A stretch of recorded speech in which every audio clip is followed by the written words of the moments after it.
towards here with what will probably be the 5,030th opinion on AMC's The Walking Dead, Season 5, the first 8 episodes. You know, opinions, they're a lot like armpits. Everyone's got them, and without some kind of pleasant shielding, most of them stink. These are my opinions. You can agree with them or disagree with them. First things first. Actually, you know what? Now that we're actually in Season 5, it kind of occurs to me it would have been neat if the producers had themed each season after the 5 stages of grief, which go denial and isolation, anger, bargaining, depression, and acceptance. But anyway, Season 5 started in terrifying and amazing ways. A lot of us comic readers, we were right in that the people in Terminus would wind up being the TV version of comic book The Hunters. Except in the comic there were only around 5 or 6 of them, and the TV version, you know, there was a whole community. And as was alluded to by evidence in the chase scene in the final episode of Season 4, it does turn out these people were once ordinary folk like you or me. They just made the choice to go down a dark path for the sake of survival. Terminus, Rick and company, both groups who have done bad things to keep their people alive, but one who has strived to retain its humanity, and the other who have become monsters. And the monsters ultimately pay the price. Let me tell you, in the last 30-odd years, I've seen probably hundreds of horror movies and slasher movies, which were really big in the late 80s and early 90s. It's wanton mutilation, evisceration, dismemberment. There was this one movie where this one character, a female, literally pukes her guts out of her mouth. And I was fine with all that. Wow, that blood trough scene though. Maybe it was because we care so much about the characters, or maybe it's because the scene was played out so cold and businesslike. But dang, that scene disturbed the hell out of me. It was really, really well done. So really strong season opener. Lots of action, lots of great disturbing moments. So then the second episode brought Father Gabriel into the TV story. When I saw pictures of the actor, I wasn't sure I'd buy him as the character. But for me anyway, it only took a few minutes of his performance to convince me that this was a nice piece of casting. Gabriel has many good moments in the comic, and some bad moments, that enrich the story. And hopefully he will also in the TV version. Now the showrunners did a marvelous job of weaving a pivotal part of Comic Dale's character arc into TV Bob's character arc. And that is, of course, the bite, the cannibalism, and the reveal, and then his eventual farewell and death. After the end of episode 2, where Gareth and his remaining companions are eating Bob's leg, and Bob is seemingly in tears, I couldn't help but tell some of my friends who've only seen the TV show, what did I say? I said, wait till you see the expression on Gareth's face when he sees Bob is laughing, not crying. So then by the end of episode 3, the termites, or terminians, or whatever we want to call them, they're a memory, they're gone.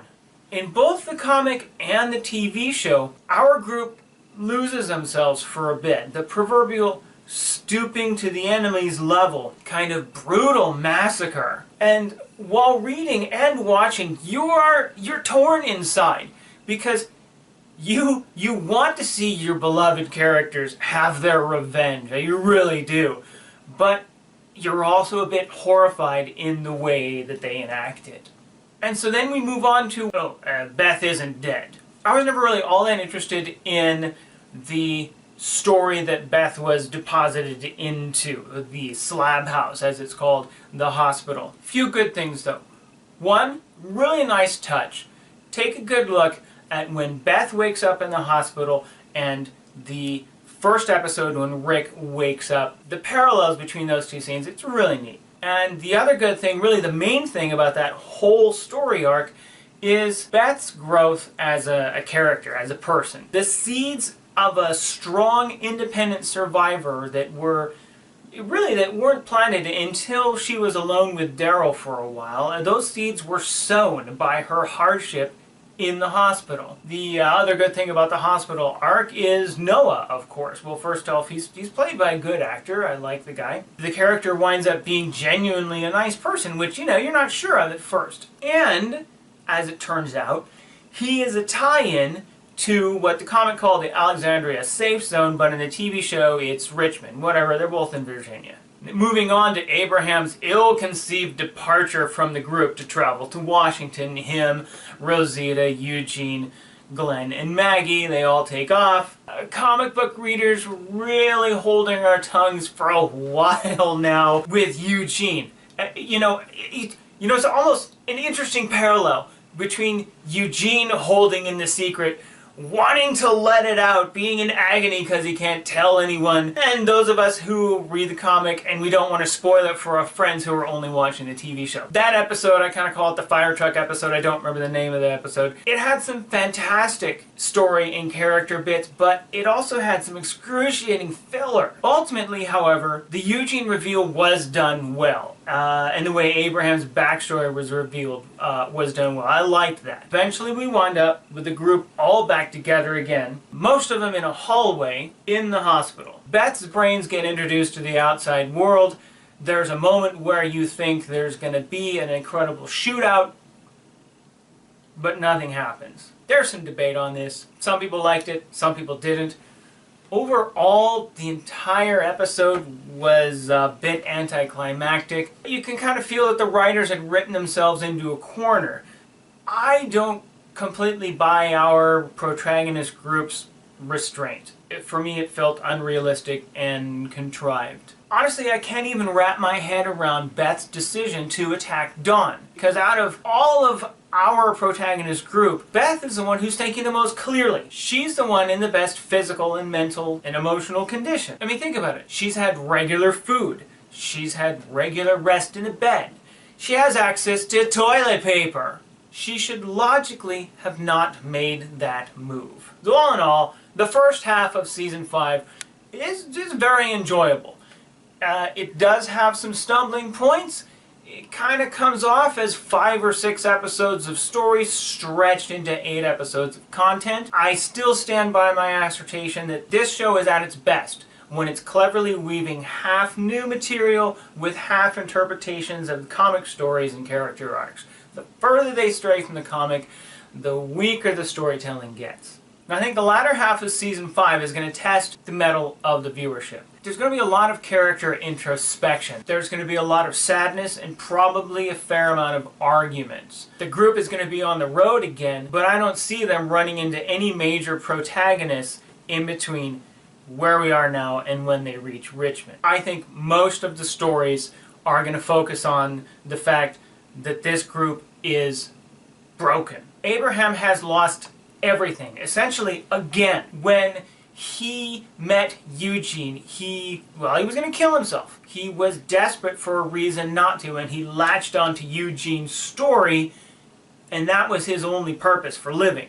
Now that that purpose winds up being a lie, how's he going to deal with that? Everyone is struck to the core by the death of Beth. None so much as Daryl and obviously her sister, who are going to react in dissimilar and sometimes similar ways. Maggie is going to turn inward, passively pushing everyone away, especially Glenn. Daryl's going to react more sharply and outwardly, pushing people away more overtly and perhaps becoming more reckless out on the road. Everyone does and doesn't hate Eugene. I mean, keeping the secret was starting to kill him because he genuinely cares for his group. He genuinely has compassion and a conscience. But can the group really forgive him? You know, he claims to be useless, but in fact, several times he has shown many useful survival skills. Now in the comic, he winds up becoming a valuable member of the group, and it'd be interesting to see if that's going to happen also in the TV show. When Morgan catches up with the group, how will he be? Is that look on his face the look of a man determined and moving on in a positive direction in his life? Or is it the look of a man descended into a quieter, more tacit madness that is just waiting to explode all over someone? We've been told that either Aaron or Eric will be introduced. I don't remember which character. In fact, I don't even know if they've said the character's name. That means near or by the end of the season, we will reach Alexandria Safe Zone / Richmond. This is significant because that marks the beginning of the longest amount of time they stay in one place. It's also a harbinger of the coming of Negan. And Negan, let me tell you, if you think our group has been through some tough times, you haven't seen shit. Alright, so that's all I got this time. I hope you enjoyed it. This is my Eugene costume. It's the best I could do. I didn't have a darker brown. This is like tan, but then I realized I was spending like half an hour trying to find an outfit for something that lasted, what did it last? Like three or 4 seconds. But you know, whatever.